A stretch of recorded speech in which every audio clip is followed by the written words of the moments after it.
Estamos ao vivo aqui, já com o pastor Carlos Eduardo, diretamente de São Paulo, que está conosco aqui, ministrando na nossa igreja sede aqui. E está conosco, nos dá a honra da sua visita aqui, no programa Café Missionário. Nessa manhã eu já te cumprimento, você que nos acompanha todos os sábados aí, nosso amigo, nosso irmão em Cristo. Deus te abençoe. Você que está chegando agora, que vai chegar nessa live e que vai assistir depois nas redes sociais, nas plataformas digitais, seja bem-vindo, continue conosco.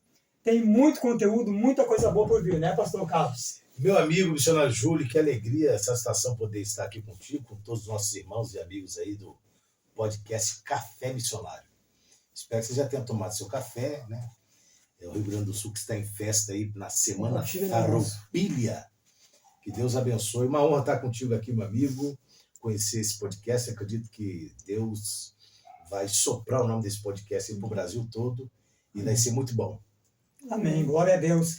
Lembrando que este quadro, pastor, é o quadro Compartilhando Experiências e Glorificando a Deus. Né? Foi o nome que Deus nos deu para esse quadro. O nome do programa é Café Missionário e o quadro é Compartilhando Experiências e Glorificando a Deus. A gente compartilha experiências aqui, né? Conhece a história de todos que vêm aqui e aprendemos um pouco também e glorificamos ao Senhor, que é o mais importante, né? Glorificar a Deus. Então você fique conosco, continue conosco, que muito mais está por vir. Como eu sempre faço aqui, pastor, no começo eu sempre faço uma oração e no final o convidado deixa uma palavra ali e faz uma oração e nos abençoa. Então eu vou fazer uma breve oração. Você que estiver aí no seu carro, na sua casa, seus afazeres domésticos, no seu trabalho, dirigindo, quem sabe, vamos orar a Deus. Onde você estiver aí, se puder, bota a mão no seu coração. Senhor, meu Deus, meu Pai, em nome de Jesus, nós te glorificamos, te exaltamos, Senhor. Porque não vamos a lugar nenhum, Senhor, se o Senhor não permitir. Não fazemos nada, Senhor, se o Senhor não estiver à frente. E nós, mais uma vez, Pai, somos totalmente dependentes de Ti. Pedimos a Tua graça, a Tua misericórdia, a Tua ousadia, meu Pai. Pedimos, Senhor, que o Senhor abra as portas e as janelas do céu nesta manhã. E derrame sobre nós, Senhor amado, uma porção de conhecimento, de graça, de alegria, Senhor. Que nós possamos nos inundar na Tua presença nesta manhã. Pai, usa o pastor Carlos Eduardo aqui como canal de bênção para nós. E abençoa este povo que está ouvindo, que vai chegar, ó Pai amado, que vai assistir depois na sequência. Nós abençoamos já esse povo e pedimos a Tua graça, Pai, em nome de Jesus, nesta manhã. Siga conosco, Pai, para a glória do Teu nome. Amém, Jesus. Amém. Que maravilha. Bom, já dando imediato aqui, eu estou, como eu falei nesta manhã, com o pastor Carlos Eduardo, diretamente de São Paulo, né? De São José dos Campos, é isso? São José dos Campos, interior de São Paulo. São José dos Campos. A 1 hora da capital. Isso. E o pastor frequentou o Renascer Instituto Teológico. Né? O pastor é diretor do Seminário Teológico Rugindo Alto. Rugindo Alto, que já temos ouvido falar bastante já, né? Sobre esse seminário.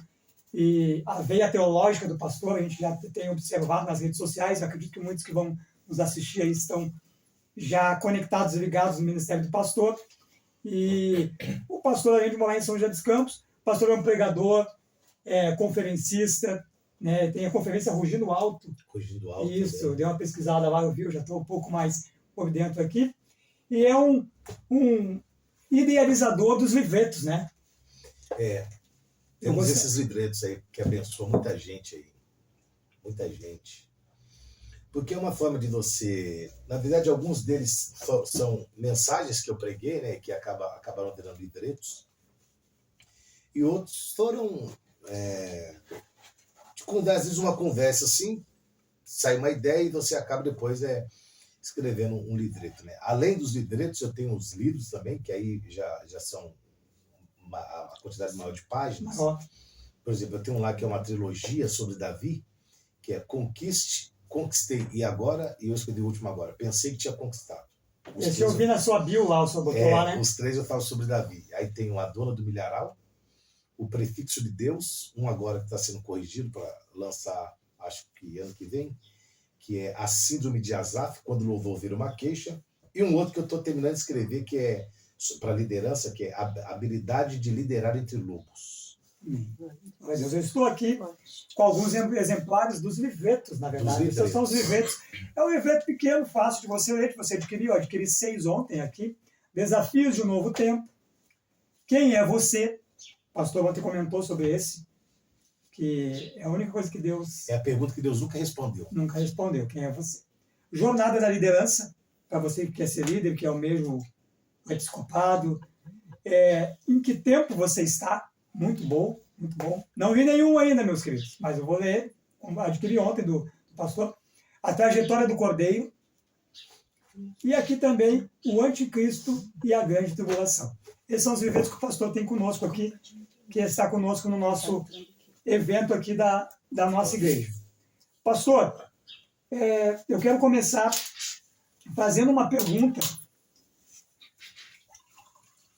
que eu poderia deixar para o final, mas eu vou começar com ela porque eu sei que é um assunto que o senhor leva muito em consideração isso. Eu quero fazer uma pergunta para o senhor.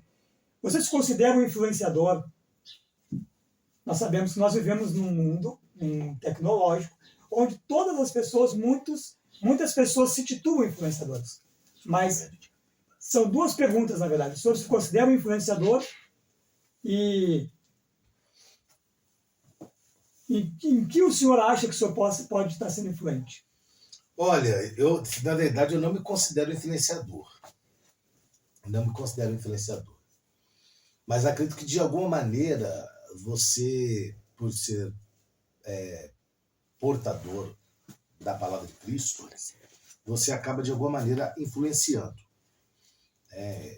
A ideia de que nós temos uma ideia hoje de influenciador ficou muito banal, né? Isso é influencer. E aí as pessoas querem fazer o que ele faz, tudo que ele come, tudo que ele bebe, tudo que ele faz, ele tem que postar, né? E eu prefiro viver do que postar, né? Eu costumo usar uma frase que quem ostenta, Deus não sustenta. Amém. Né? Mas eu não me considero influenciador, mas me considero alguém que tem, de alguma maneira, pelo menos criado um barulho no mundo gospel, né? Às vezes por causa das minhas opiniões, por causa das minhas posições, como essa semana eu falei alguma coisa sobre esse troféu Gerando Salvação que teve em São Paulo, que premia, aspas, os melhores cantores e tal, e aí eu falei sobre isso. Então, assim, eu acho que de alguma maneira eu influencio, mas não me considero influenciador, porque assim, eu não faço disso, isso não é uma profissão, né? Eu não vivo de redes sociais. Mesmo que hoje se tornou uma profissão, né? Se tornou uma profissão para muita gente, mas eu não vivo das redes sociais. Exato. Mas eu não me considero influenciador, não. Mas, de alguma maneira, você acaba influenciando alguém, né? De alguma maneira, você acaba dando opinião e alguém se identifica com aquilo que você falou, ou não. E aí fica meio que... Aí as pessoas começam a te seguir e aí elas querem saber tudo o que acontece no mundo, você tem que falar, você tem que dar uma opinião, né?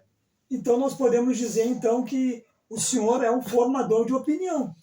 Acredito que seja mais formador de opinião. Que hoje muitos que até são ou foram formadores de opinião, hoje se titulam influenciadores, né?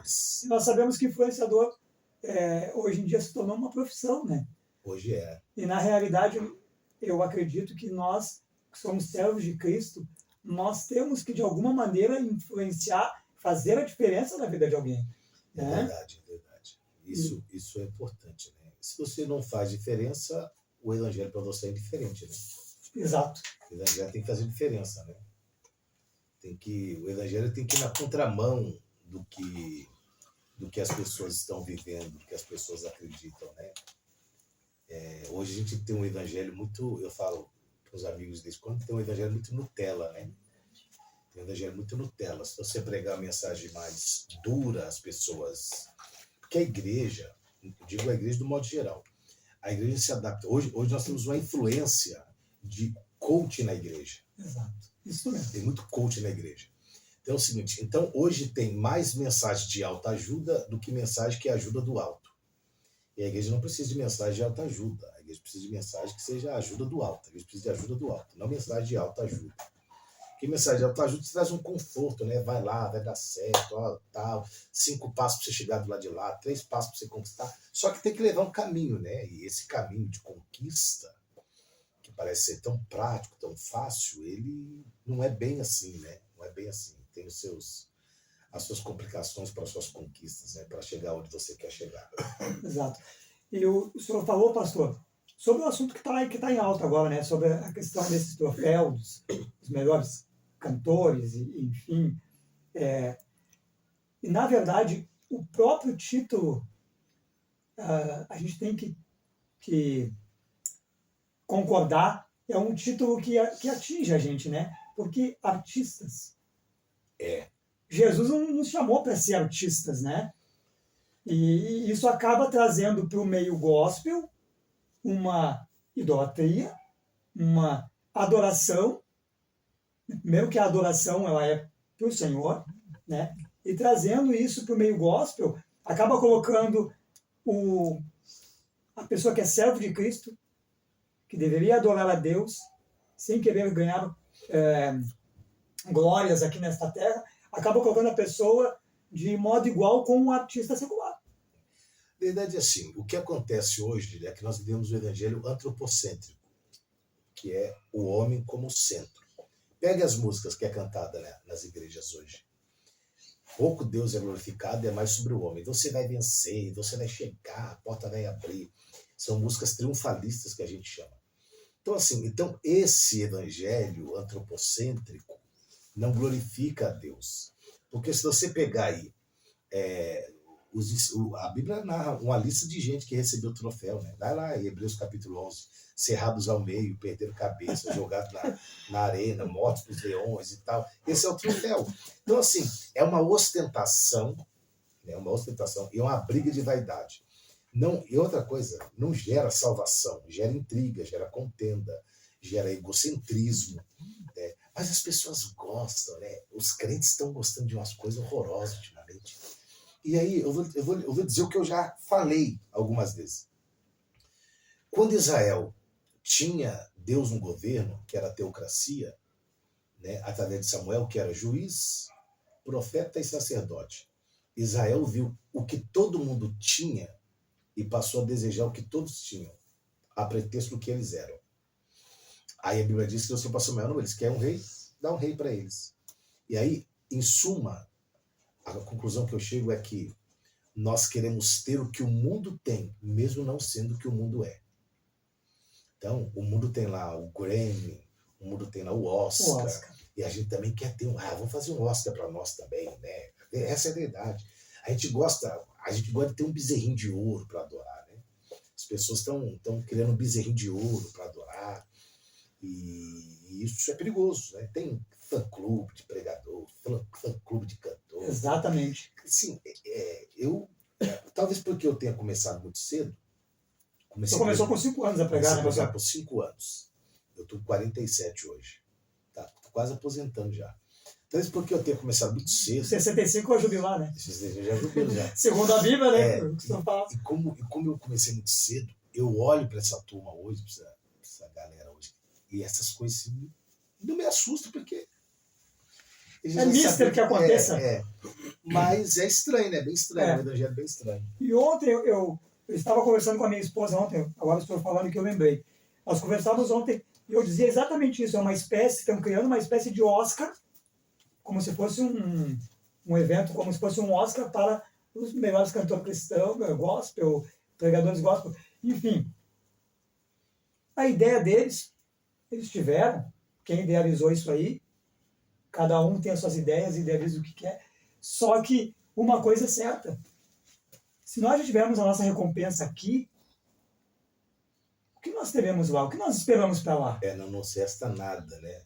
Diante do tribunal de Cristo, que Paulo fala que a igreja vai passar pelo tribunal de Cristo. Né? E o tribunal de Cristo, alguns confundem o tribunal de Cristo com o juízo final. Uma coisa, outra coisa, outra coisa. Explica para nós isso aí, pastor. Tribunal de Cristo aí sim, é a premiação da igreja. Por quê? Porque Deus trabalha com lei de recompensa. Paulo disse isso lá em Filipenses 3, 13 e 14. Ele disse assim, ó, não que eu tenha alcançado alguma coisa, mas uma coisa eu faço. Esqueço das coisas que para trás ficam e prossigo para o alvo para alcançar o prêmio da soberana vocação de Deus. Então, quando a igreja for arrebatada, chegarmos no céu, nós teremos lá o chamado Dema, no grego chama Dema, que é tribunal de Cristo. Esse tribunal será julgado o quê? As suas obras, né?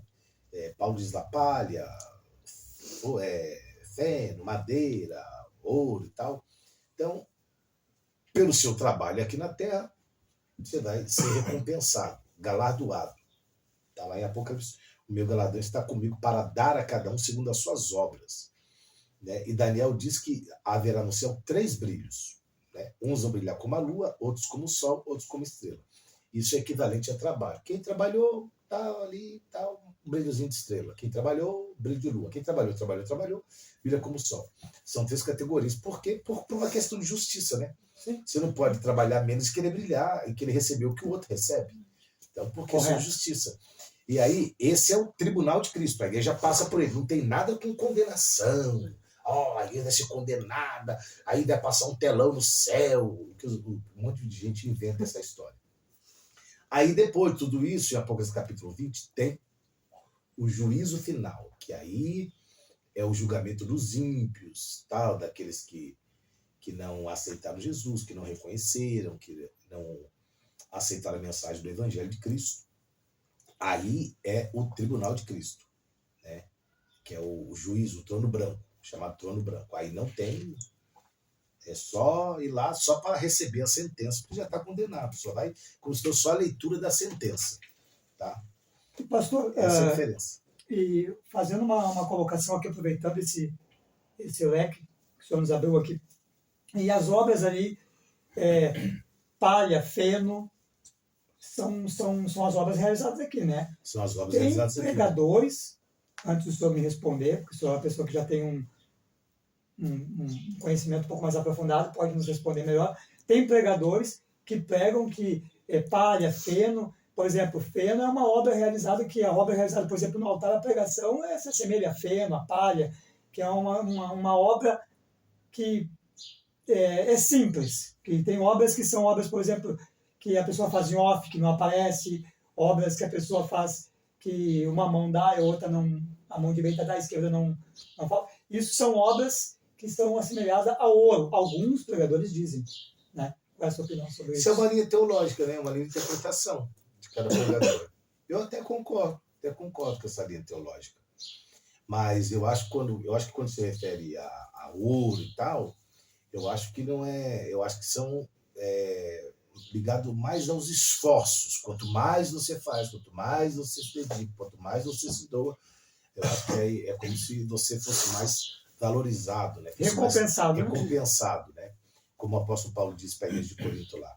Estou disposto a gastar e me deixar gastar por amor de vós, ainda que saiba que fazendo isso serei menos amado. Ou seja, Paulo sabia que não tinha troféu da igreja. A igreja não reconhece. Sim. Se alguém espera fazer obra de Deus e ser aplaudido pela igreja, está redondamente enganado, você não vai. É mais fácil ser traído do que ser aplaudido. Isso é da Bíblia, isso é do reino. Faz parte do pacote. 600 homens andaram com Davi, sem Davi convidá-los, lá em 1 Samuel capítulo 30, e aí quando Davi sai para a batalha, e aí os filisteus mandam Davi voltar, diz a Bíblia que Davi volta, quando chega em Ziclag, a cidade está queimada, as mulheres são levadas, mulheres, jovens e crianças, estão todo mundo levado. E aí eles choraram até faltar força, diz o texto. E aqueles homens que estavam com Davi, que foram atrás de Davi, porque viram em Davi uma liderança, no final quiseram apedrejar Davi. Então é assim. Os discípulos andaram com Jesus e no final disseram que nem sabia quem ele era. Fugiu todo mundo. Então o evangelho você não pode receber, você não pode esperar recompensa humana, reconhecimento, aplausos, essas coisas não... Até porque se espera recompensa, se frustra, né? Se frustra, né? E aí, se não está firmado na rocha... Isso é a maldição da expectativa. E aí, se não está firmado na rocha, né, pastor? Não tem aquela vida sólida. Até o senhor comentava, acho que ontem, quinta, o senhor estava no podcast lá com o pastor Fábio lá, né? Fábio. Isso. E eu acompanho muito lá, os podcasts deles são muito bons, né? Isso eu tenho seguido lá, né? E eu via que vocês conversavam lá e falavam sobre isso. Porque o que acontece? Nós vivemos um período em que as pessoas eles têm um linchamento virtual. Hoje tu te levanta para fazer alguma coisa, né, idealizando o reino de Deus, idealizando fazer algo para não chegar com as mãos vazias naquele dia, né, e as pessoas vêm para a internet e te malhar, e te julgar, e te ofender. Faz parte, tudo certo. Só que tem pessoas que extrapolam a linha da educação, do respeito, né? E o senhor falava isso lá no podcast. Eu me lembro muito bem, o senhor falou, se eu fosse olhar para as mensagens que eu tenho recebido, o senhor falou, eu não abro muito, não vejo muito, porque o senhor tem a vida muito corrida, uma agenda muito corrida. E o senhor falou, mas se eu fui olhar ali, se eu tô fraco, eu me desvio. Não, desvia. Que na verdade, assim, o evangelho hoje é um evangelho assim. Ó. Eu não faço, mas se você fizer, você me incomoda. Mas isso não é de hoje, né? Que você pega a história. Ó, a Bíblia diz que durante 40 dias, Golias ficou gritando. Quero um homem para lutar comigo. 40 dias. Ninguém foi. Quando deu o 40º dia, Davi apareceu. E a Bíblia diz que Davi se dispõe a lutar contra Golias. Quando Davi se dispõe, Eliabe, que era o irmão mais velho de Davi, repugnou Davi, ele criticou Davi, ele disse, o que você está fazendo aqui? Volte a cuidar das poucas ovelhas do pai. Ele deveria lutar. Mas não quis pular antes, não, né? Ele deveria lutar porque ele era soldado. Né? Mas o que acontece? O que acontece hoje é o que aconteceu lá. Tem muita gente que está na batalha, mas não está disposto a ir para a guerra. Batalha é quando você junta todo mundo. Está todo mundo aqui para batalhar. Mas quem vai para a guerra? Não vão. É os 32 mil lá. Que Gideão achou que era suficiente. Quando gritou, voltou 10 mil, ficou 22. De 22 ficou 300. Então, assim, para a batalha tem muita gente, mas para a guerra tem pouco. Então, o que a gente tem hoje é muita gente para criticar e pouca gente para fazer. Entendeu? E aí, quando você omite uma opinião, aí o camarada fala assim, não concordo. Tá, você não concorda, é igual... Tem várias coisas que eu falo que o povo discorda. Né? Por exemplo, eu falei eu tenho essa linha de pensamento, eu falei esses dias, um podcast, depois fizeram até um vídeo me chamando de herege. Eu falei que nós, que depois da queda, ninguém mais é a imagem e semelhança de Deus. Embasado no quê? A imagem e semelhança de Deus não é uma imagem e semelhança corrompida, destruída, caída, arruinada. Não. A Bíblia diz que Deus fez o homem perfeito. Aí é a imagem e semelhança de Deus. Mas o homem procurou para si muitas invenções. Com Adão. Com Adão. Isso é tão verdade que a Bíblia diz em Gênesis capítulo 5, assim, ó, e gerou Adão 7, segundo a sua imagem e segundo a sua semelhança. Se nós continuássemos sendo imagem e semelhança de Deus, logo não seríamos criaturas de Deus. Seríamos imagem e semelhança de Deus. A Bíblia nos chama de criatura. Depois da queda, o homem passou a ser criatura. O que acontece? Jesus veio e restaurou essa imagem, né? Como está lá em Romanos 8, 29. Ele restaurou essa imagem. Né? E uma vez que você aceita Jesus, reconhece o sacrifício da cruz, aí cumpre na sua vida o que está lá em 1 João 3:2. Amado, agora somos filhos de Deus. Ele disse assim, mas ainda nem se manifestou o que havemos de ser. Porque quando se manifestar, assim como ele é, nós seremos. Então, o homem caído, destruído, arruinado, não é a imagem e semelhança de Deus, porque essa não é a imagem e a semelhança de Deus. Né? E aí alguém fala assim, isso é uma heresia, porque o homem continua sendo imagem e semelhança de Deus. Não continua. Mas respeito quem pensa o contrário, mas aí ele sabe que você é herege. Aí eu acho engraçado que eu falo assim, herege! Aí eu falo assim, então me apresenta o contraditório. Não, aí não tem. Tá. Até porque, na verdade, herege foge muito às vezes do que é um formador de opinião. É lógico. Né? O senhor tem uma opinião, eu tenho uma opinião. Nós podemos divergir as nossas opiniões. Agora, não me dá o direito de me chamar de herege. Porque assim, quando você chama alguém de herege, é muito pesado, né? Claro. Porque tem muitos raiz cristãos, da palavra é muito profunda. Muitos cristãos morreram por terem sido chamados de herege e tal. Herege é alguém que distorce o que está na Bíblia, que aspas, cria um outro evangelho. Paulo disse lá aos Gálatas, né? Pastor, desculpa me intrometer, mas eu preciso falar. O herege hoje, por exemplo, o camarada vai ali no culto ali, pregar, bota uma cadeira lá na frente, vai vir todo mundo aqui, vai sentar na cadeira como se fosse o rei Davi. Aí faz todo aquele teatro, tá? Que não precisa disso. O pregador precisa pregar a palavra. A palavra por si própria faz todo o trabalho. isso aí já vai indo para uma linha herética. Ou não? Não, eu não acredito que vá. Eu acho que heresia, por exemplo, eu vou te dar uma fala do que é heresia. Por exemplo, quando você... Por exemplo, o Rodrigo Silva, que os crentes amam o Rodrigo Silva. Também gosto dele como arqueólogo, não como teólogo. Quando ele fala que Jesus é um anjo, foi um anjo, isso é uma heresia. Quando os católicos falam que Jesus, que Maria permaneceu virgem, isso é uma heresia. Tá? Então, essas coisas são heresias. Sim. Isso é heresia. Tá? Não é heresia um crente que acredita que a igreja vai ser arrebatada depois da grande tribulação. Ele não é herege, ele só tem uma linha teológica diferente da minha.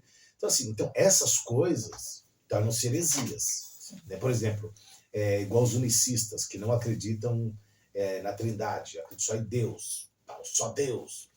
Os testemunhos de Jeová, que dizem que o Espírito Santo é uma força ativa. Isso é uma heresia. Isso também é uma heresia. Né?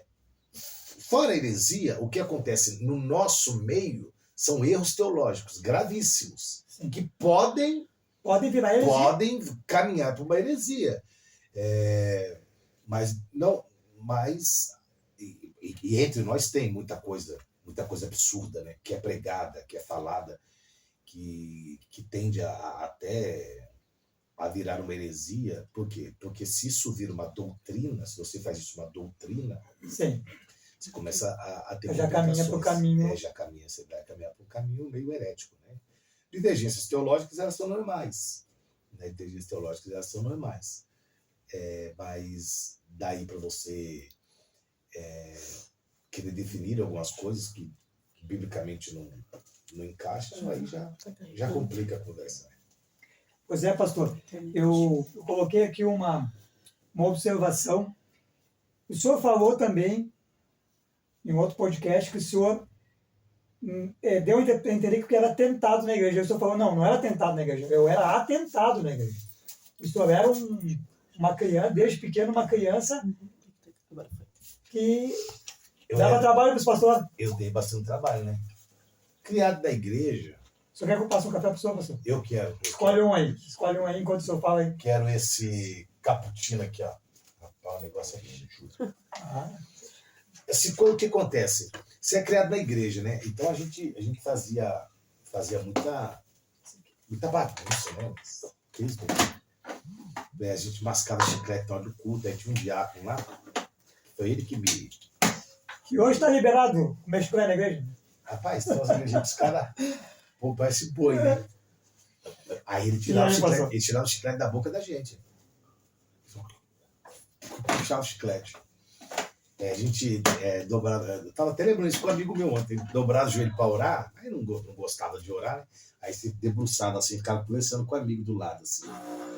Aí ele chegava e falava, vamos orar. Aí ele pegava a sua cabeça e vamos lá. Dá glória a Deus aí. E eu vou dizer uma coisa.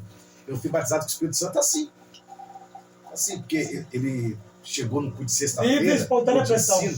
Aí a gente tava brincando, fazia com o dedo assim, ficava aquela bolinha de papel, né? Gol, tal. Aí ele entrou e vamos orar. Vai dando glória a Deus aí. Aí eu pensei assim, eu vou dar glória a Deus rapidinho, porque eu nem sai fora daqui e me deixa em paz. E aí eu comecei, glória. Aí ele ali, batiza Jesus. E aí foi um negócio tão lindo assim que eu acabei sendo batizado com o Espírito Santo nessa experiência que eu tive com ele lá. Então foi um negócio assim muito, muito de Deus, assim, muito bom. E aí dá trabalho, né? Porque você é criado na igreja. A minha mãe já faleceu. O senhor sempre foi crente, né, pastor? Sempre fui. Só presto para ser crente, né? Eu só presto para ser crente. A minha mãe, quando a gente ia para a igreja... E deu certo, né? Deu certo. Minha mãe falava assim, ó, se você for pro culto hoje, se você não der glória a Deus, quando você chegar em casa, você tem que tomar uma surra. Então, no culto, assim, eu morria de dar glória a Deus, aleluia. Não precisava nem pregador pedir. Eu fazia o culto sozinho. Né? Os pregadores gostavam do senhor? Ué. Que homem avivado. Eu não estou dizendo isso para os irmãos fazerem isso com seus filhos. Não faça, não. Comigo deu certo. Né? Mas não vai dar certo com você. Vai pegar a hoje da igreja. Mas comigo deu certo. Então, assim, dei muito trabalho na igreja. Mas é melhor dar trabalho na igreja do que sair da igreja para dar trabalho. Melhor dar trabalho lá dentro. Né? Pelo menos ali você continua ali, a probabilidade de Deus te pegar de jeito é grande. Mas foi bom, foi um período bom da minha vida, né? Na época, a igreja tinha muita, não sei como que chama aqui no Sul, a gente tinha muita maratona bíblica, que eles colocavam assim, ó, vamos ver o livro de Atos. E aí minha mãe não tinha condições de comprar a Bíblia para mim, né? A gente era muito pobre. E Bíblia era muito caro, Deus me livre. Comprar uma Bíblia naquela época lá, em 1982, quando eu comecei a pregar, nos anos 80, o pastor ou a pessoa que tivesse uma Bíblia que tinha concordância de dicionário, meu Deus do céu, ele era aplaudido, né? E aí o que eu fazia? Eu comecei a participar das maratonas para ganhar, para poder ter Bíblia. Aí eu ganhei uma Bíblia pentecostal numa maratona e ganhei uma Bíblia Thompson. Eu tive o prazer de participar de algumas maratonas também, né? Eles davam premiação, né? Para a Bíblia, né? Eu participei do livro de Daniel, participei do livro de Atos dos Apóstolos, e só Atos dos Apóstolos eu já li 35 vezes. Meu Deus do céu. De Atos dos Apóstolos. Dá para saber alguma coisa já, né? Pelo menos decorar pelo menos Atos 1 e 8, ele já sabe de cor. Não, e na nossa época tinha as revistinhas bíblicas. Ainda tem até hoje na Assembleia de Deus, né? Eu dei aula 10 anos de EBD. Eu dei aula na escola bíblica também, para todas as classes.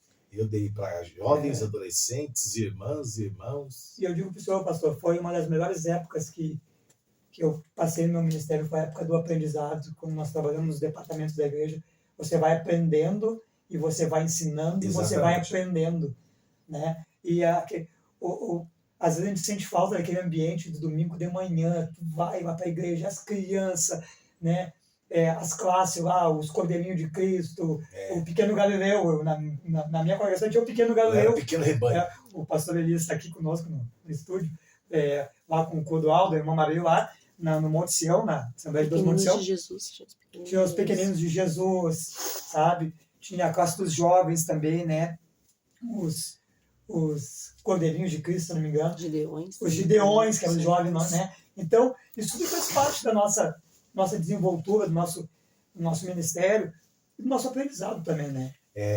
Ouvindo pastores e professores dos antigos, né? Com mais experiências, né? Antigos. Que hoje, assim, muita coisa que eles ensinaram naquela época, hoje a gente entende que não era aquilo, né? Mas era o que tinha. Era o que tinha.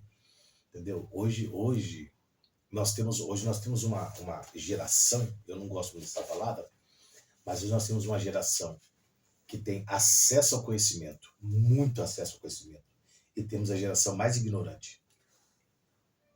Eu tenho uma pergunta dentro desse tema já, professor. E nós vamos entrar nessa pergunta e deixar para depois, nós vamos entrar agora já, pastor. O que a geração do século passado, já que nós estamos falando dos nossos ex-pastores, os evangelistas que já se foram com o Senhor, o que a geração do século passado, a geração antiga, carregava, tinha, que a geração de hoje, que usa muito bem a tecnologia, que usa muito bem a desenvoltura das mídias sociais, o que a geração antiga tinha que a nova não tem? E que se tivesse esse combo, a geração antiga... Essa pergunta é fácil de responder. A geração antiga tinha relacionamento com Deus. A geração de hoje tem sua relação. O que é relação? Relação é aquilo que é aquela namorada que não é namorada, que você vai lá dar um beijo nela, um abraço, um amasso, vê ela de vez em quando, tal. Você não tem compromisso, você pode ficar com ela como pode ficar com outros, porque ninguém está compromissado com nada. Exatamente. A geração de hoje tem relação com Deus. A geração antiga tinha relacionamento com Deus. Era uma busca constante por Deus. A geração de hoje quer o que Deus pode dar. A geração de antes queria Deus. Eles não queriam só o que Deus podia dar. Eles queriam Deus. E se Deus desse, estava bom. Se Deus não desse, estava bom. Ele era o pastor que não faltava. A geração de hoje não. A geração de hoje busca relação. Não quer ter relacionamento. E esse combo? Se nós tivéssemos hoje, eu acredito que Deus se a geração não antiga permitiu tivesse... isso, mas se nós tivéssemos o combo hoje, uma relação antiga, um contato com Deus, com um relacionamento mesmo com Deus, aquela graça, aquela unção, aquele poder, né? E hoje, essa geração com toda essa inteligência, porque a geração de hoje é muito inteligente. A visão do reino, ela pode ser a mesma, mas a estratégia, hoje em dia, que Deus está dando para muitas igrejas, para muitos ministérios, são estratégias magníficas. Mas se eles tivessem aquele relacionamento, Falta é o né? relacionamento, a intimidade que tinha. Se aqueles pastores antigos tivessem a tecnologia a favor Ninguém segurava. que a igreja tem hoje, você imagina que Jimmy Swaggart conseguiu colocar mais de 100 mil pessoas no Maracanã, É muita gente, sem internet, sem nada. sem nada, entendeu? Com a televisão, que também não era todo mundo que tinha. Agora, você imagina se aquela geração tivesse a tecnologia que tem hoje, eu te garanto para você que nós teríamos mais da metade do Brasil cristã. Você concorda, então, pastor, que a geração antiga tinha mais unção E menos glamour. e menos glamour? Só tem um problema da geração antiga. A geração antiga deixou uma lacuna muito grande. A geração antiga fez o que Josué fez. A geração antiga, Josué foi treinado por Moisés, ficou na porta da tenda enquanto Moisés entrava, no pé do monte enquanto Moisés subia. Quando Moisés morreu, ele assume, e Josué não gerou ninguém, não formou ninguém para assumir o lugar dele. A geração antiga não soube fazer líderes. Isso é o problema. A geração antiga fez questão de conquistar e não deixar conquistadores. Muito boa essa colocação. Hoje nós temos uma facilidade de fazer discípulo, mas dificuldade de gerar líder. E quando se apresenta um líder, se apresenta pessoas com uma visão e com uma chamada específica, às vezes para na limitação do próprio ministério, às vezes, muitas vezes. É porque liderança é assim. Eu ouvi isso do meu pastor essa semana, o pastor André Câmara. Ele estava pregando e falou uma frase. O tempo de preparo é sempre maior do que o tempo da execução do ministério. João Batista preparou 30 anos. O senhor falou ontem no culto sobre isso. E cumpriu 2 anos de ministério. Jesus, 30, cumpriu 3 anos de ministério. Mas o preparo sempre é maior. O problema é que nós não estamos preparando pessoas. Nós não estamos forjando caráter de pessoas.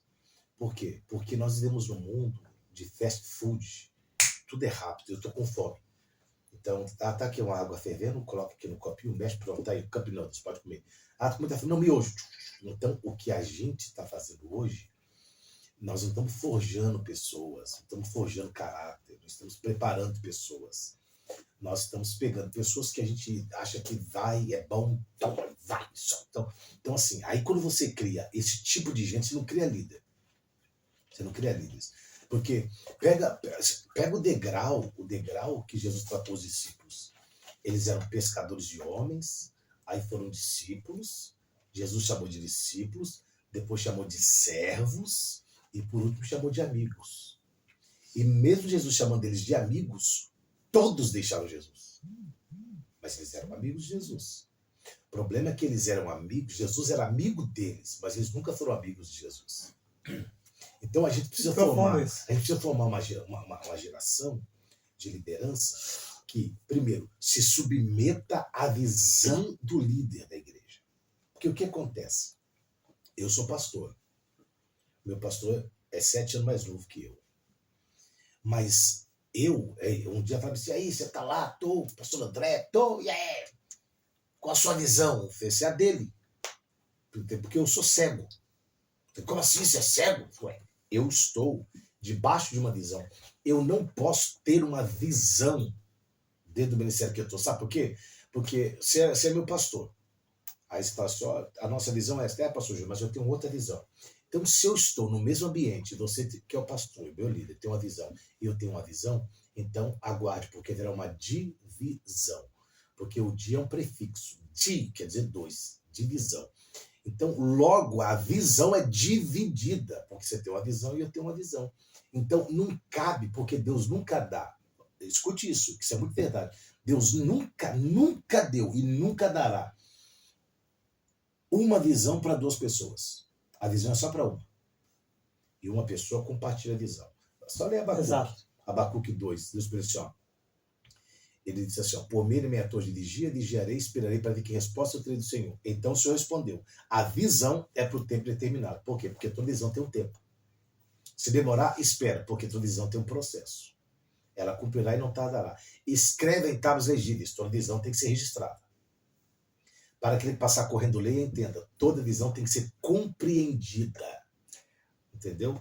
Aí ele fala assim, ó, para que ele passe correndo lei e entenda, o justo terá pela fé. Então visão tem que ser documentada, visão tem que ser registrada, visão tem que ser compartilhada, visão tem que ser compreendida, e a visão é sempre para uma pessoa, nunca para 2, 3, 4, 5, porque vai dar ruim. E eu aprendi uma coisa, pastor, que eu não fazia isso, né? Eu agora esse ano estou completando 19 anos de fé, ainda sou novinho na fé, perto do Senhor, né?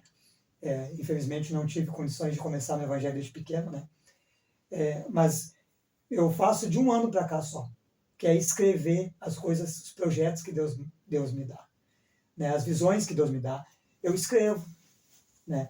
E eu aprendi que no meio do caminho tem coisas que eu vou riscando, que ali não, o projeto é esse, mas a gente vai ajustando. E dentro disso que eu estou falando para o senhor, eu tenho entendido uma coisa, o senhor pode me corrigir. A visão do líder, por exemplo, eu estou com o meu pastor Elias, eu abracei a visão dele, estou junto com ele. E quero, como o senhor falou, entrar na guerra. Não estar só ali na luta, na batalha, mas entrar na guerra. Né? Ser um guerreiro com ele. Eu abracei a visão dele, mas a estratégia muitas vezes muda. Cada pessoa tem um tipo de estratégia. Né? Então, o que acontece? Às vezes, eu acredito que aconteça divisões em certos ministérios, porque a visão até, por um tempo, o camarada, ele abraçou a visão do líder. Mas chegou um tempo que ele quis colocar a estratégia dele, mas se a estratégia dele para aquele momento não era propícia, ele acha que não vai dar mais. O que o senhor acha sobre isso? Então, assim, quando você... Vou dar um exemplo clássico. Toda pessoa que aceita estar debaixo de uma liderança, a unção dessa pessoa, a habilidade dessa pessoa está sujeita à autoridade de quem o lidera. Por exemplo, qual que é a habilidade do peixe? Nadar. Peixe só sabe nadar. Tudo certo. Imagine você, se os peixes ficarem todos revoltados, vamos sair da água, vamos deixar a água e a água vai ficar sem nada, vamos sair. E todos os peixes saem da água. Se todos os peixes saírem da água, o que acontece com os peixes? Quem perde é os peixes, não a água. Todos morrem. A água continua sendo água. Então o que acontece? O peixe só tem habilidade porque ele está na água. Se ele sair da água, ele perde a habilidade que tem. A árvore, ela só pode dar fruto se ela estiver na terra. Se ela não quer mais ficar na terra, sai da terra, vou dar fruto sem a terra. Não dá. Não dá. Porque a autoridade da árvore é a terra. A autoridade que está sobre o peixe é a água.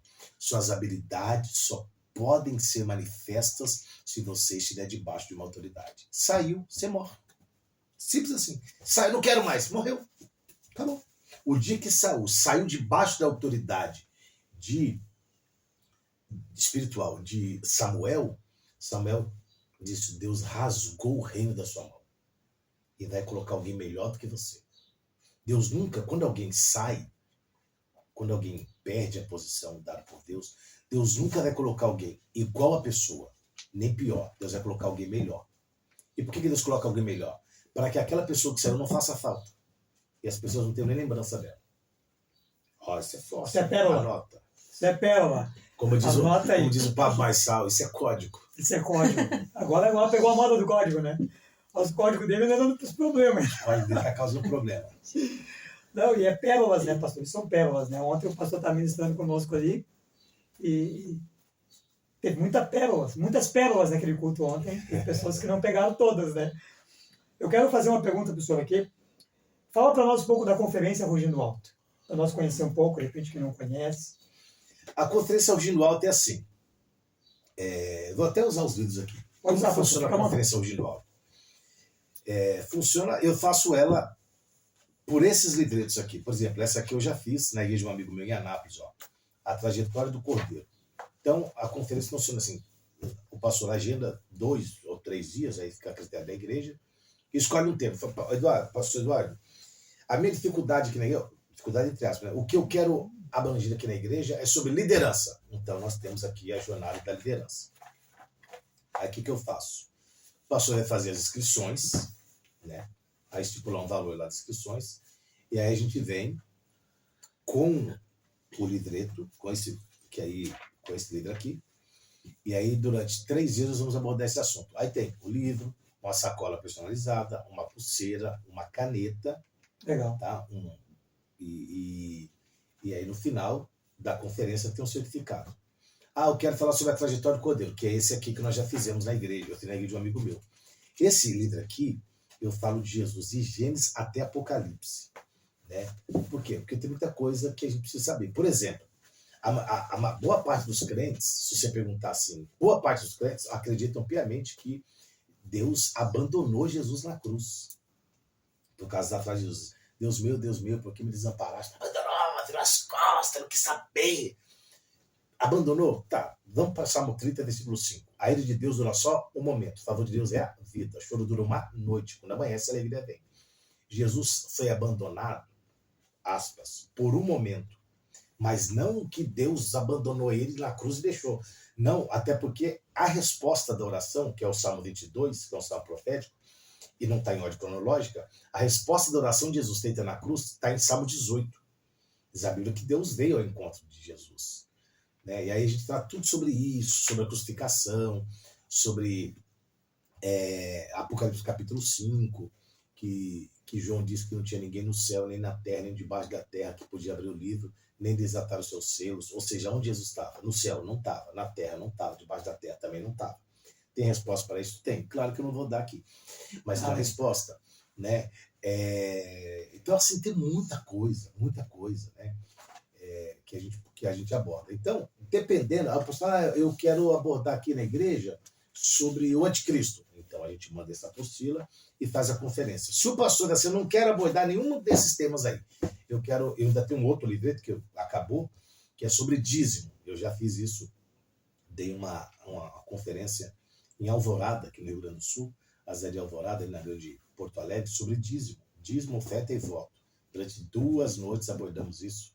Foram 4h10. 2 horas num dia e 2 horas no outro. 2 horas e 5 no outro. 4h10.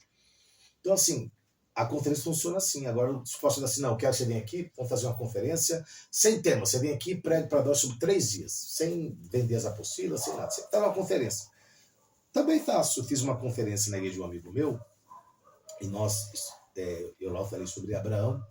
Foram 3 dias de conferência, e sobre os 3 dias nós lemos um único texto, um único versículo, e pregamos durante os 3 dias sobre aquele versículo. Então a conferência é assim, sobre liderança, tal. O Paulo quer falar sobre liderança. A gente vai e aborda sobre liderança e faz esse seminário, né? Essa conferência.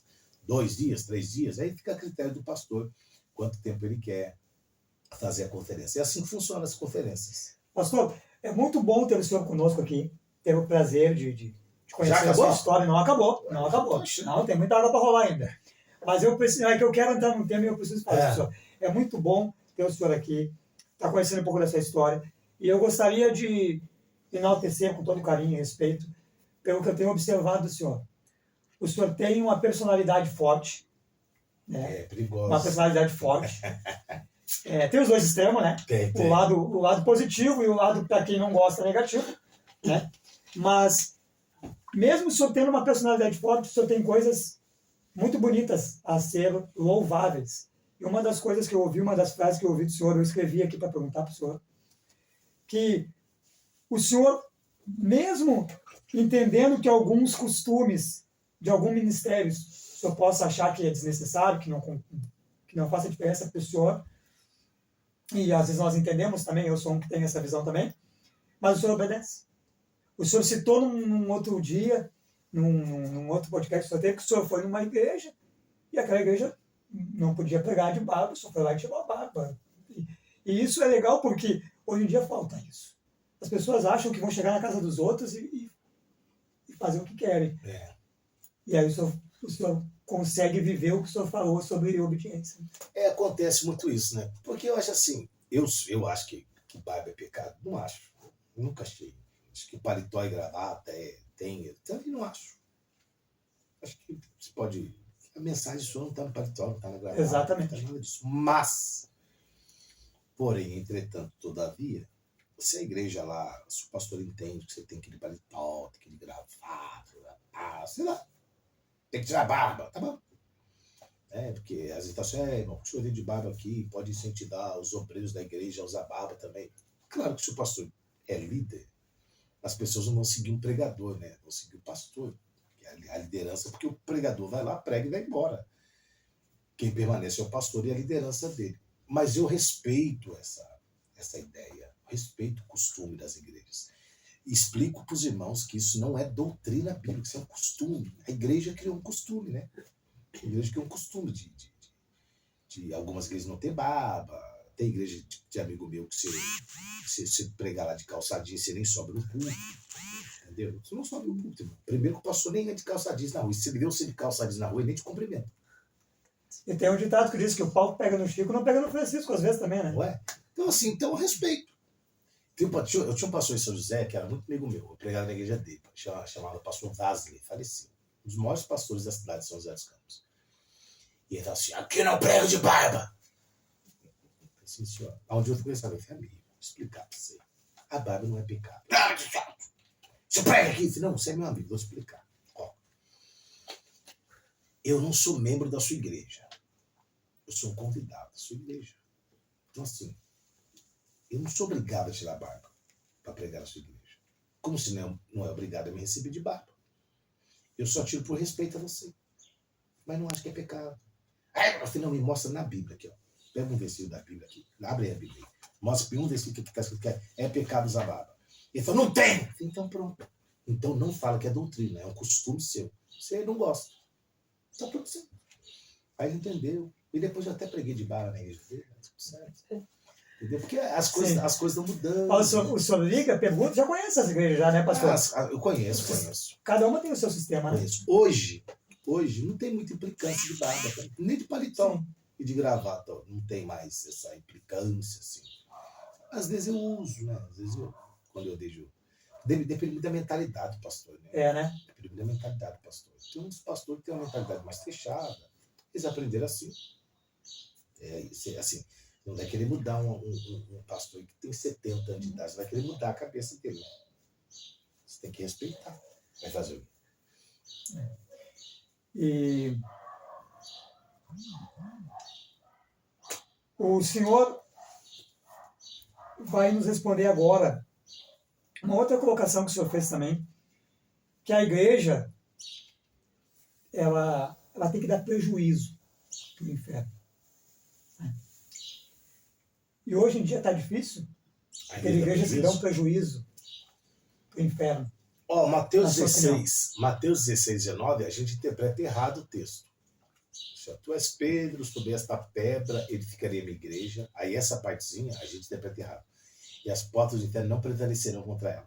É a ideia que a gente tem que o inferno vai atacar a igreja, mas não vai prevalecer. Mas não é essa a ideia do texto.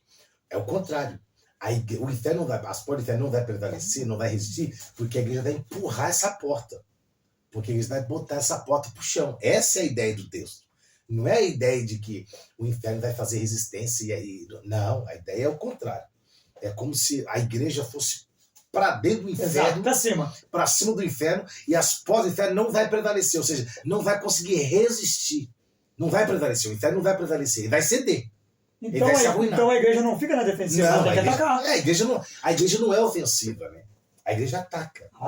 A igreja, nós somos chamados para ataque. Se a gente não tivesse ataque, não tinha capacete da justiça, capacete da salvação, couraça da justiça, espada do Espírito. Você vê que as armaduras é só para frente, não é para trás. Não tem nada protegendo atrás. Porque a igreja não se preocupa com o que passou. A igreja avança porque está na frente. Nosso negócio é atacar. Nosso negócio é lá. Entendeu? Então a igreja ataca. E a igreja tem causado pouco prejuízo mesmo. Né? Pouco prejuízo. Por quê? Porque a igreja está política hoje, né? A igreja hoje tem mais preocupação com a política do que com o evangelho. A igreja se preocupa mais com grandes templos e investir em grandes templos, que não é errado. Não estou falando que é errado. Né? Investir em grandes templos do que investir em pessoas. Mas não é a prioridade, às vezes. Não é a prioridade. Preparar pessoas. A igreja sofre de um mal terrível e crônico. Preparar pessoas. Nós não temos pessoas preparadas na igreja. Assim, eu acho isso absurdo. Sabe? Primeiro, não temos porque as pessoas também não estão nem aí. As pessoas não gostam de ler.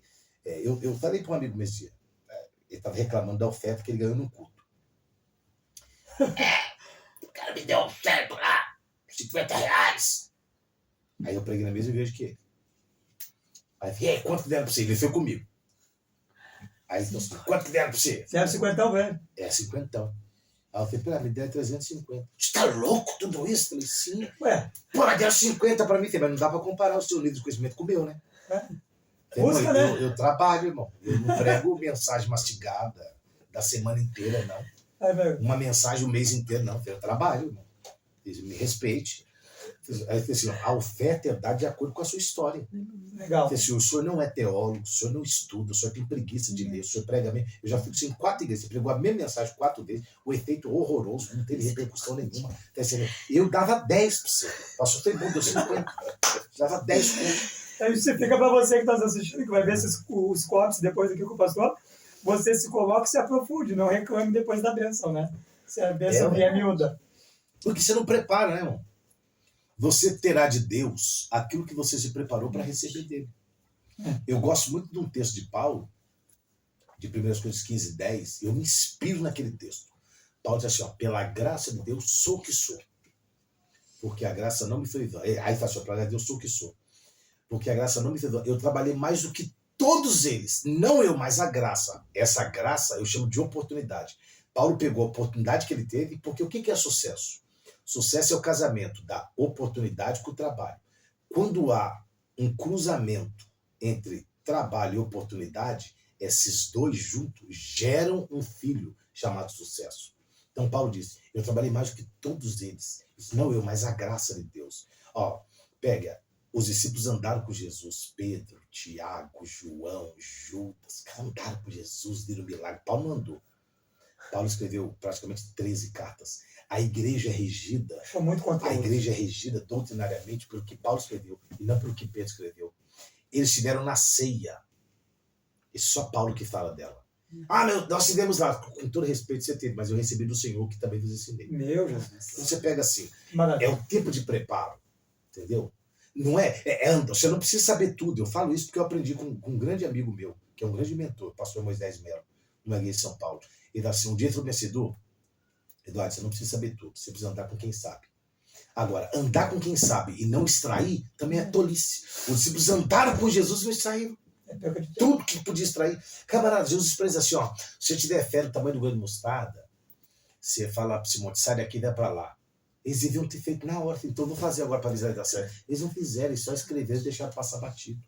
Os caras iam marcar a história. Pedro mandou um monte sair daqui para o meio do mar e foi. Entendeu? É o que eu falei ontem lá. Você perde a oportunidade de viver coisa grande. Os 12 deveriam sair do barco e andar sobre as águas. Mas alguns preferiram escrever que Pedro andou sobre as águas, enquanto Pedro andou. E outros preferem acusar Pedro que afundou. Mas pelo menos andou sobre as águas. Você nunca andou? Exatamente. Muitos preferem contar a história dos outros, mas não querem. Aí você vai virar um Geazi. Encarar a novidade. Você vai virar um Geazi, contando os milagres de Eliseu. Sendo que ele podia realizar milagres também. Podia fazer isso. Ele foi treinado para isso. Só que a cobiça pela oferta de Naamã, né, que é um assunto interessante, de um amigo meu perguntou assim, por que você acha que Eliseu não recebeu a oferta de Naamã? Você receberia? Se eu tivesse a inteligência dele, não receberia. Mas por quê? Porque não foi ele que pregou. Quem pregou foi a menina. Então a oferta era da menina, não era dele. Tem muita gente que não prega e está querendo oferta. Tem condição. O senhor falou, nós estávamos falando sobre o prejuízo, a igreja dá prejuízo, o senhor citou Paulo também. Deu prejuízo. Né? Paulo deu prejuízo, né? Os cambistas, aquela galera, os adivinhadores lá, olha, ele deu prejuízo. Os bruxos da cidade enlouqueceram com ele. Aquela menina, né? A menina que ele expulsou o demônio dela. Quando chega em Éfeso, ele dá prejuízo também, Porque ele chega lá, tinha uns 12 discípulos lá, ele falou, vocês conhecem o Espírito Santo? Não, então vem cá. Pôs a mão, orou, eles foram cheios do Espírito Santo, batizados com o Espírito Santo. E aí a Bíblia diz que o prejuízo foi tão grande, espiritualmente, para o reino das trevas, que a Bíblia diz que os magos e mágicos queimaram os livros no meio da praça. Então é sobre esse tipo de prejuízo que a igreja tem que dar. A igreja tem que acabar com o carnaval no Brasil. É carnaval, não, é culto. A igreja está na rua agora. E o carnaval? O carnaval está lá no retiro, enfiado no meio de uma chácara, eles estão fazendo carnaval lá. Quem vai tomar as ruas agora vai ser a igreja. Próximo carnaval não tem carnaval, tem culto na rua. É Pentecostes, vamos lá, e a igreja para cima. Aí o povo do carnaval, esse que faça na chácara. Não, mas a igreja deixa a rua para o povo e vai para a chácara, vai para o retiro. A igreja precisa começar a dar prejuízo. A igreja se omite, né? A igreja se omite. A igreja se omite. A igreja precisa ser chamada igual a igreja ser chamada, né? Perturbador. Exato. E uma das colocações que até alguns pregadores, cada um com a sua visão, né? Com a sua maneira de entender, que fazem sobre quando Paulo eles estão chegando, né, e indo para o templo, e ela vem a mulher com um espírito de adivinhação, e ela diz assim, aí vem os homens, zombando os homens de Deus. E os pregadores dizem que ela reconheceu que eles eram homens de Deus. Não reconheceu, ela estava zombando. E isso nos traz para os dias de hoje, pastor. As pessoas, às vezes, a gente acha que estão reconhecendo Deus. Não é irônica, né? Não é reconhecendo, não. Eles estão zombando para ver até onde nós temos realmente poder, unção, nós temos autoridade. No entanto, que a Bíblia diz que aquilo incomodou a Paulo, né? Incomodou, enlouqueceu. Incomodou a Paulo. Então, a igreja precisa voltar a isso, né? Voltar a incomodar, né? Voltar a ser igreja, voltar a viver isso, né? Porque se a gente tem essa ideia, os crentes são muito românticos, né? Eles romantizam muito a Bíblia. Nós vamos viver um grande avivamento, vai vir um grande... Vai não. Irmão, vou explicar uma coisa para vocês. Esse grande avivamento não vem. Não vem, e é bíblico. Jesus disse em Mateus 24:12, pois se multiplicar a iniquidade, o amor de muitos esfriará. Então não tem avivamento nessa época. Tem esfriamento do amor, homens amantes de si mesmo. É o que tem. Agora, a igreja precisa, de alguma maneira, reverter esse jogo. Reverter isso. Entendeu? Reverter essa situação. E ser igreja, se posicionar como igreja. E mandar. A igreja manda. A igreja é o sal, a igreja é a luz. Só que Jesus disse que a luz não pode estar debaixo da cama, não se esconde a luz uma cidade atrás de uma montanha, porque a igreja tem que aparecer. A igreja está aqui para aparecer. Isso aí. E a gente observa que, por exemplo, pegando nessa linhagem, vamos seguir nessa linha, nós já estamos falando de igreja morna, de igreja apostasiada. Se nós partirmos do pressuposto que as igrejas do Apocalipse são 7 tipos de crente, né, 7 tipos de pessoas de crente, 7 períodos, são 7 tipos de líderes, nós partimos disso aí. O período que nós vivemos hoje, nós podemos se assemelhar à igreja de Laodiceia?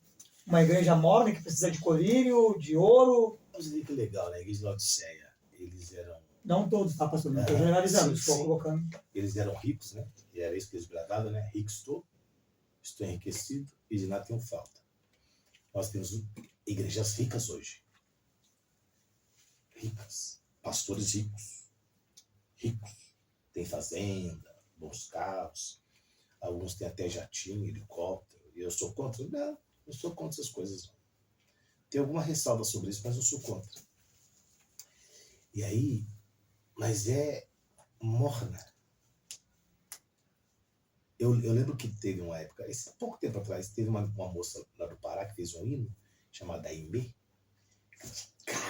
Nossa, o sistema ficou bruto com a menina. E entrar nesse assunto que o senhor vai depois.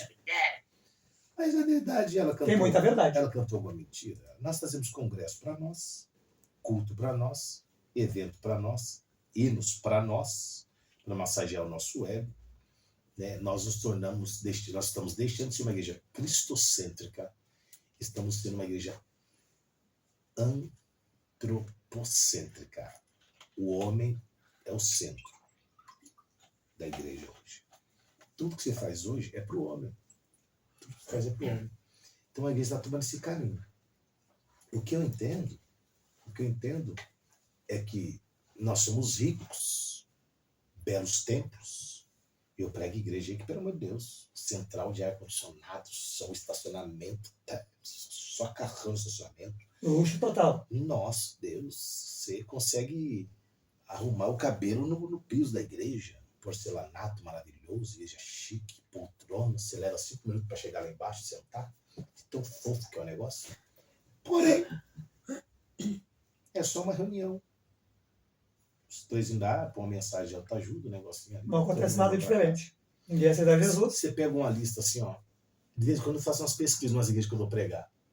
Ah, prega aqui. Você passou quanto tempo que não tem nenhum crente batizado com o Espírito Santo aí? Vai falar uns 10 anos. Eu já preguei igreja que fazia 10 anos que não tinha um crente batizado com o Espírito Santo.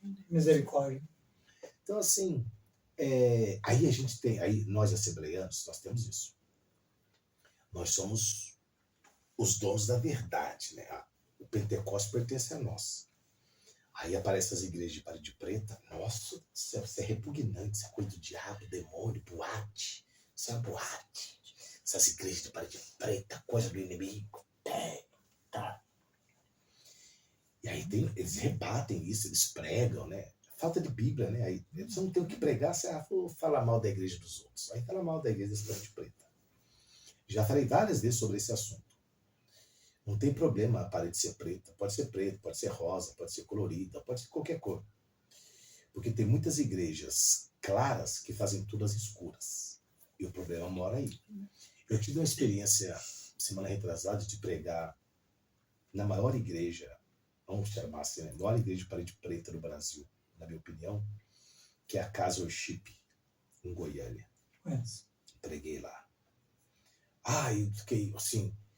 Eu queria levar pelo menos 20 amigos meus assembleianos, duro, para ir lá no culto. Derramar. Para a gente aprender.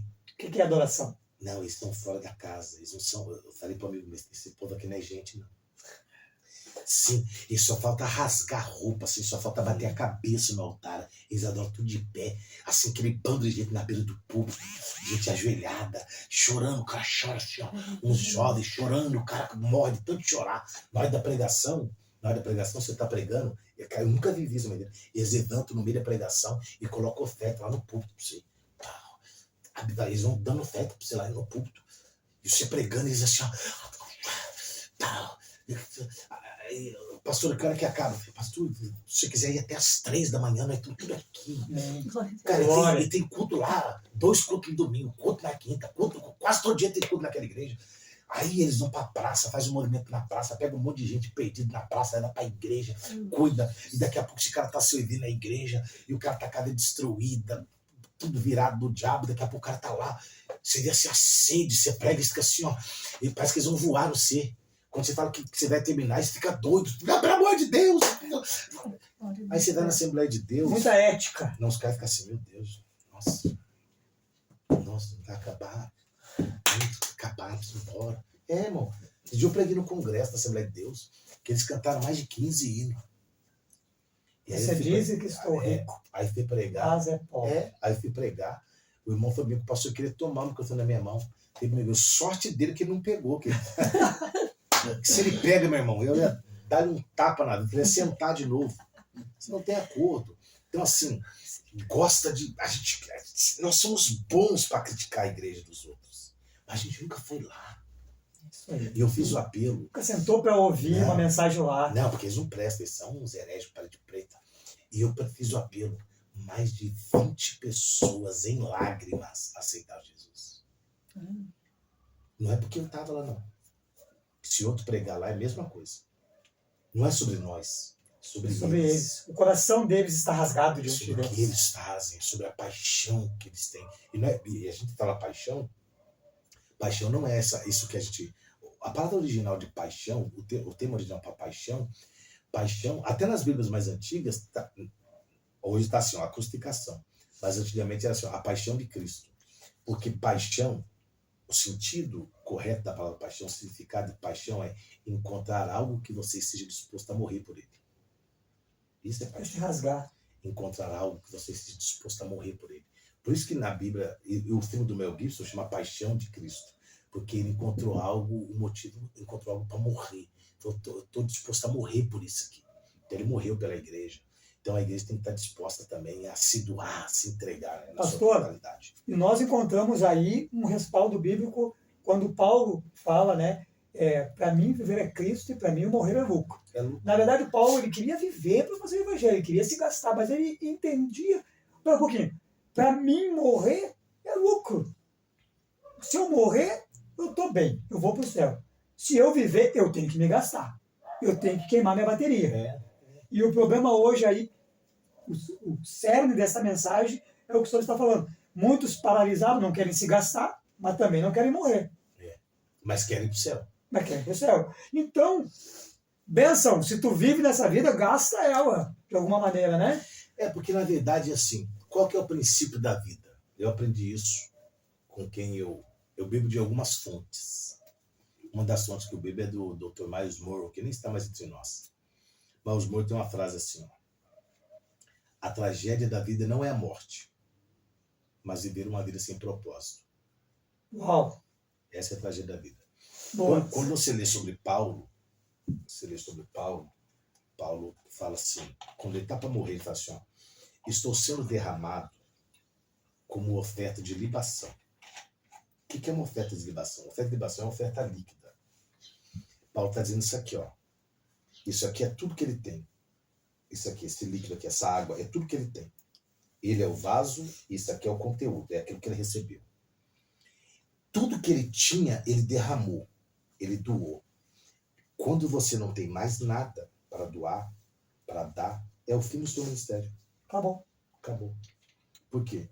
Porque você foi derramado como oferta de libação.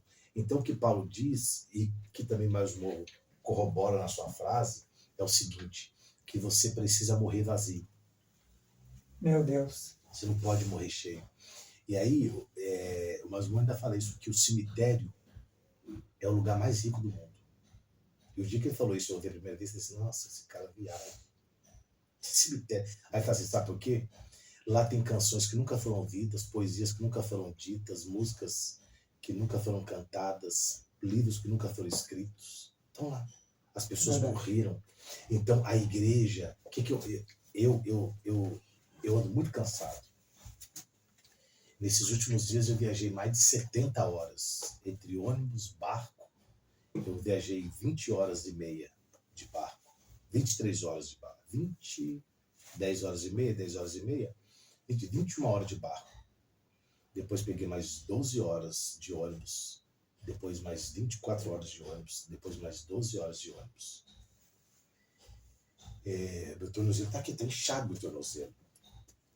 Mas o que eu penso? Se a pessoa fala assim, você não pensa em parar? Eu falei, não, eu preciso morrer vazio.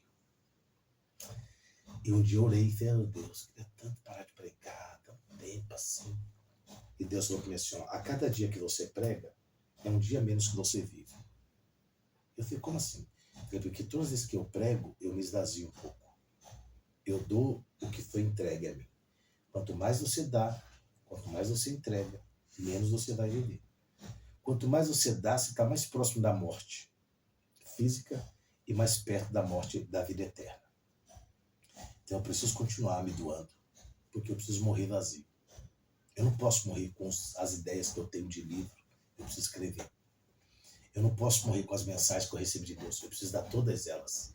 Eu não posso morrer com as composições que eu tenho. Também sou compositor, já fiz algumas músicas. Eu preciso liberar tudo isso, porque eu preciso morrer vazio. Porque senão a vida não faz sentido, a vida de Deus não faz sentido. E se gastar, né? Não faz sentido. Jesus se deu a ponto de morrer e quando ele viu que tinha dado tudo, ele usou duas frases. Está consumado, que quer dizer está pago, está pronto, está feito, está garantido, está resolvido. Quando ele disse, seu pai agora pode receber o Espírito que ó, zerou, acabou, não tem mais o que fazer. Então é isso. Você está disposto a se gastar? Você está disposto a morrer por isso? Você achou a sua paixão? Que isso é paixão. Encontrar algo que você esteja disposto a morrer por ela. Morrer. Eu estou disposto a morrer por isso. Então vai. Então se gaste. Prepare-se. Né? Prepare-se. Invista em você. Esteja disposto. Então a igreja precisa precisamos viver isso, né? Encontrar pessoas que estejam dispostas a morrer vazios. Morrer vazios. E a igreja, ela precisava de mais pessoas que quisessem morrer por Cristo, né? Morrer pelo Evangelho, se doar. É que as pessoas querem viver por Cristo, né? E não morrer pela causa, né? Elas querem viver pela causa. Elas acham que é mais importante viver pela causa do que morrer pela causa. Não morrer no sentido de que você vai morrer para perdoar o pecado de alguém, não. A renúncia é uma morte. Todo dia você tem que abrir mão, abdicar de alguma coisa, abdicar de um desejo, abdicar de estar em algum lugar. E eu também não falo que você tem que abandonar sua família para viver. Não, isso é totalmente uma ideia, totalmente distorcido do Evangelho. Porque o seu lar, a sua família, a sua esposa, seus filhos é o seu primeiro matrimônio, é o seu primeiro ministério. Tá? Existe uma ordem cronológica, bíblica, espiritual. Deus, família e igreja. Nunca é Deus, igreja e família. Se você tratar a igreja acima da sua família, você comete adultério com a igreja. Você não pode adulterar. Você é só amigo do noivo. Você é só amigo. Você não precisa ser amante da igreja. A igreja não tem amante. A igreja tem um noivo. E o amigo do noivo cuida da noiva, do amigo. Porque essa história, esse termo usado por João, quem tem a esposa é o esposo, é porque acontecia que às vezes o noivo ficava muito longe da noiva. Queria trabalhar, tal. E aí, sempre que ele queria falar com a noiva, ele mandava um recado pelo melhor amigo. E o amigo transmitia para a noiva o recado. Só que o amigo precisava ter muito cuidado para transmitir o recado para a noiva não se apaixonar por ele. Então ele transmitia com muita cautela. E Sim. ele apontava assim, ó, quem disse foi o noivo. É o noivo que falou isso aqui. É o noivo, não eu. É o noivo que acha isso aí de você, não sou eu. Por quê? Porque mulher é o que ouve e homem é o que vê. Então ele tinha cuidado de falar que era o noivo. E hoje não, hoje parece que a igreja, parece que os amigos do noivo querem ser o noivo. Então eles falam para que a igreja fique apaixonada por eles, não apaixonada pelo noivo. E a preocupação de João era essa, que o povo não ficasse apaixonado por ele. Você é profeta? Ele disse, eu não sou não. Você é o Cristo? Ele disse, Deus me livre. Você é o que? Eu sou só uma voz que canta no deserto. Eu não tenho nada a ver. Eu só estou arrumando o caminho para o noivo está vindo aí. Eu não sou nada disso aí que vocês estão pensando. O noivo vem depois, e o noivo vem com muita coisa. Eu só batizo com água. O noivo batiza com o Espírito Santo, com fogo. Ele tem na mão uma pá, vai limpar ele, o que não presta, ele vai jogar no fogo. Eu não tenho condição de fazer essas coisas. Só quem pode fazer essas coisas é o noivo. Eu não sou o noivo. Então a gente precisa deixar claro isso. Nós não somos o noivo. Somos amigos do noivo. Eu sou pregador, eu só falo o que o noivo fala para mim, para eu falar para a noiva. Só isso. Mais nada.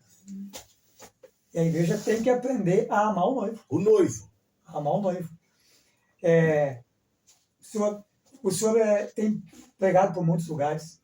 A gente que observa o senhor, a gente já segue o senhor, acompanha o seu ministério aí, então a gente tem visto que o senhor tem, graças a Deus, Deus tem lhe usado muito por muitos lugares, mas ao mesmo tempo também a gente sabe que as suas mensagens, as suas colocações, suas opiniões já fecharam portas também, né, pastor? Bastante.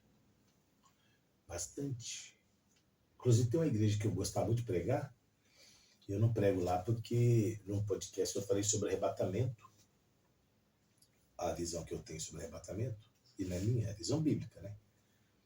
Que Jesus não vem, é a igreja que vai. E aí o pastor falou assim, você falou sobre arrebatamento lá, não precisa ter necessidade de fazer essas coisas. E aí os irmãos lá foram me perguntar, aí eu não lembro mais do celular e tal. Tá bom. Eu não fui mais lá. Mas tá tudo certo também. Eu acho que tá certo. Né? Por que eu acho que tá certo? Porque na multiplicação dos pães feita por Jesus tinha 2 elementos. Tinha pão e peixe. Tem gente que dá conta de comer só pão. Tem gente que dá conta de comer peixe. Comer peixe é mais complicado que comer pão. Você tem que tirar espinho e tal, tem que comer cuidado. Então tem mensagem, tem algumas igrejas que o povo está acostumado só com pão. Não está acostumado com peixe. Então você dá lá, dá só pão. Pão. E para isso tá bom. Ué, tem igreja que come pão e peixe. Tem outros que comem muito peixe, come pouco pão. Então, a igreja desse pastor é um grande amigo, respeito muito ele, mas ele acostumou a dar pão, né? Aí quando o povo, pastor, ele deu um peixe, a gente queria comer peixe. Não, vamos continuar comendo pão, que é mais tranquilo. E eu respeito, né? Mas essas suas opiniões que o senhor coloca na internet, nas redes sociais, nos podcasts que o senhor vai, isso aí pode sim, por um lado, até influenciar um pouco na opinião de alguns pastores, né? Que tem que nem eu falei, eles têm uma opinião diferente do senhor, eles têm uma divergência de opinião, né, do senhor. Mas isso não pode ser regra para que eles não me convidem para pregar. Não, então, mas se torna regra porque eles são os donos da igreja, né? A não ser se eles combatam a verdade com a verdade. Quando você é dono do próprio negócio, né, no caso a igreja é deles, né? E aí eles te acham o direito de mudar. É porque eu sou, assim, às vezes os caras falam que eu não sou assembleiano, né? Eu sou assembleiano.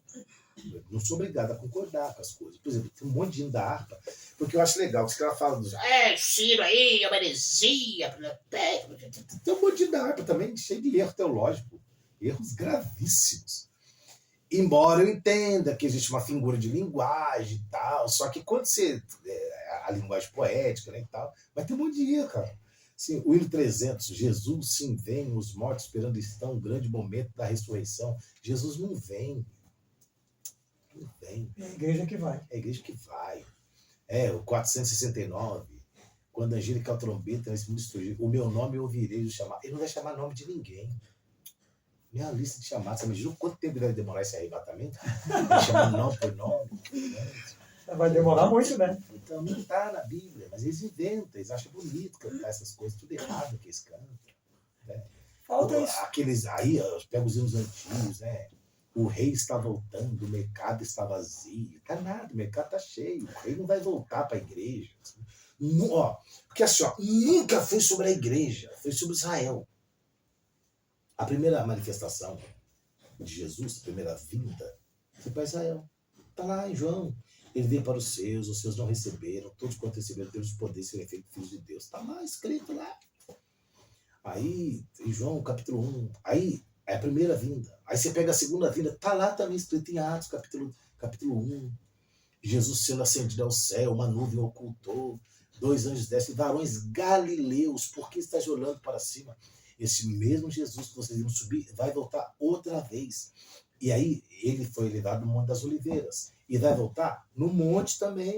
Está lá em Zacarias 12, 13, 14. Ele virá com a igreja. Apocalipse 19, 11. Virá com a igreja. Os seus santos com ele. Vai pisar no Monte das Oliveiras. Vai abrir um vale. Israel vai passar. A batalha do Armagedon e tal. Ele com o sopro de história de Cristo. Está tudo na Bíblia. Mas eles preferem torcer. Não, porque Jesus vai vir buscar a igreja e tal. E vem buscar a igreja. Ele faz um baile, né? Faz um teatro, cara. Mas, pastor, bem explicado como o senhor está fazendo, não tem muita dificuldade de entender, não. Tem, eles continuam entendendo errado, eles continuam achando que não. Não pode. É simples.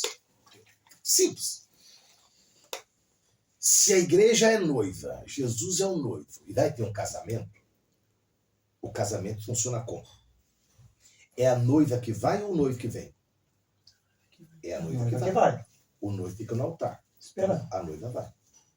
É só ler Mateus 25,6. A igreja é a noiva. É lógico. É só ler Mateus 25,6. À meia-noite eu disse o clamor. Aí vem o esposo. Saí-lhe ao encontro. Sai ao encontro do noivo. Não é encontro do noivo com a noiva. É encontro da noiva com o noivo. Tá aí no texto.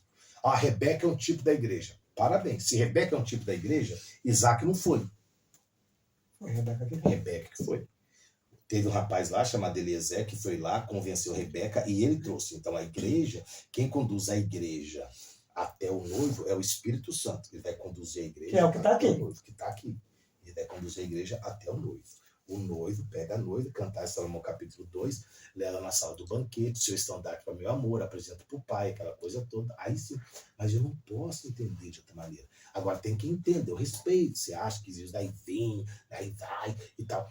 E o arrebatamento é visível. Não é visível, o arrebatamento não. O arrebatamento é secreto. A vinda é visível. O arrebatamento não. E eu posso abrir um parênteses para o senhor e dizer para o senhor que, na minha opinião, muitas pessoas estão sendo arrebatadas. Cada uma no seu tempo. Quando chega a hora, Deus já... A morte do santo. É um arrebatamento. É um arrebatamento silencioso.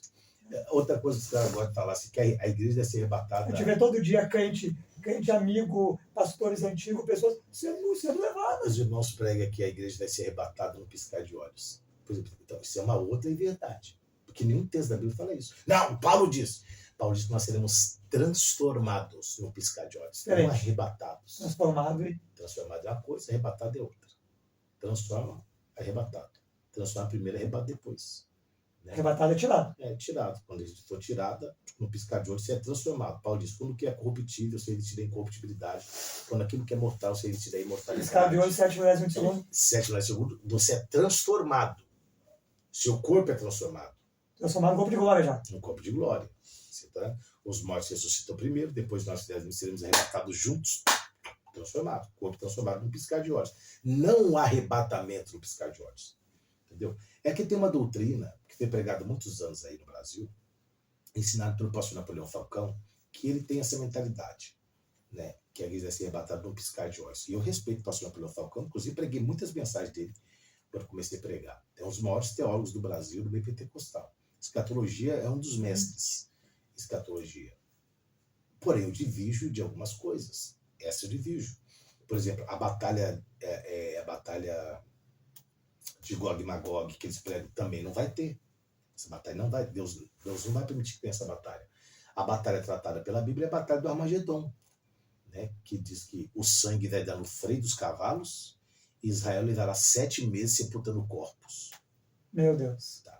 Aí é a batalha do Armagedon, está lá em Zacarias 12, 13, 14. A batalha de Gog e Magog é uma batalha que não acontece, que aponta... Essa do Armagedon é contra as nações se levantarão contra Israel. E não são todas as nações. Não são todas, né? Não são todas. Por quê? Porque vai ter nação que vai se converter, mas vai ter nações que vai se levantar contra Israel. Né? Vai pelejar contra Israel. Parece que lá diz que tem um dragão, umas representam o dragão, outros representam o urso branco. Não, já podemos, né, pastor, identificar essas nações, né? Já dá dando para identificar, já, né? Se você pensar que é o dragão representa a China. Exato. A Rússia representa o urso. E parece que tem uma fala também que a águia também se levanta. A águia representa os Estados Unidos, que são os símbolos desses países. Mas não são todas as nações que devem se lutar contra Israel. Algumas nações vão se lutar contra Israel. Esse dia também eu vi o Júnior Trovão falar que o Papa que morreu é o anticristo. Então, Júnior Trovão, pelo amor de Deus. Mas às vezes isso aí O anticristo é fácil de identificar. O anticristo, ele vem daquela banda do Oriente Médio lá da Turquia. Tá? Até escrevi aqui, ó. Mostra pra nós aí. Aí fala essas besteiras. Aí os irmãos ficam tudo... Meu Deus do céu. Deixa eu ver se eu acho tanta coisa que eu escrevi. Entendeu? Então, Quer mais um café, pastor? Eu quero. Ó, vou sugerir um professor aqui, posso? Pode, por favor. Ó, deu. Deixa eu ver se eu acho aqui, que é tanta coisa nesse livreto.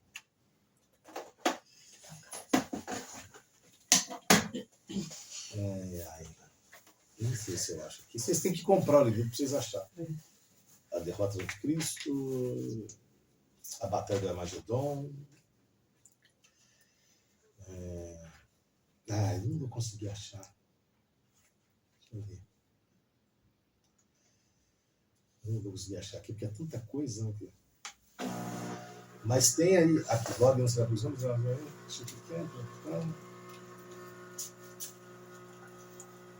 aqui achei mais ou menos aqui. Ó.